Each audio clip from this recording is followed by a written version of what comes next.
Гувернерот Славевски не очекува санкциите кон Русија да донесат нов ценовен шок. Поблагиот скок смета дека ќе има стабилизација.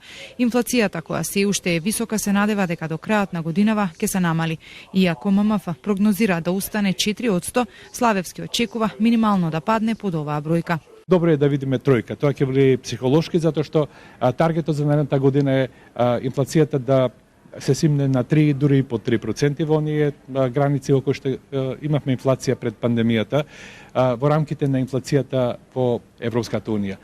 По одлуката за забраната за транзит на руски газ од ЕУ до трети земји, САД воведе санкции за руската нафта.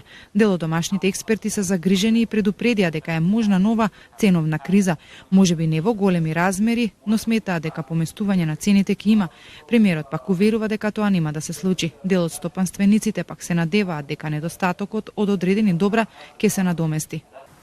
Гувернерот Славевски говореше и за влезот на земјава во СЕПА, преку која што ќе се овозможат намалени трошоци за прекугранични трансфери. Одредени држави кои се веќе подолго време дел од СЕПА успеале да заштедат и до 40 милиони евра од цените на прекуграничните трансакции кај диаспората. Таков е случајот со Молдавија. На долг рок, ова е статичко гледање на работите, очекуваме многу повеќе да се користат официјалните канали за трансфер на средства, на пари, за разлика, да речеме, од она што го имаме во моментот, и за штедите да бидат уште поголеми. За Македонија, за Албанија, Црногора. За Македонија, Албанија, Црна Гора и Молдавија влезот во СЕПА е навистина голем чекор во смисла на интеграцијата во европско финансиската инфраструктура. И всушност тоа е чекор на забрзување кон влез во ЕУ, односно за целосна интеграција на државите во единствениот пазар на ЕУ, и тоа значајно порано од членството во Европската унија.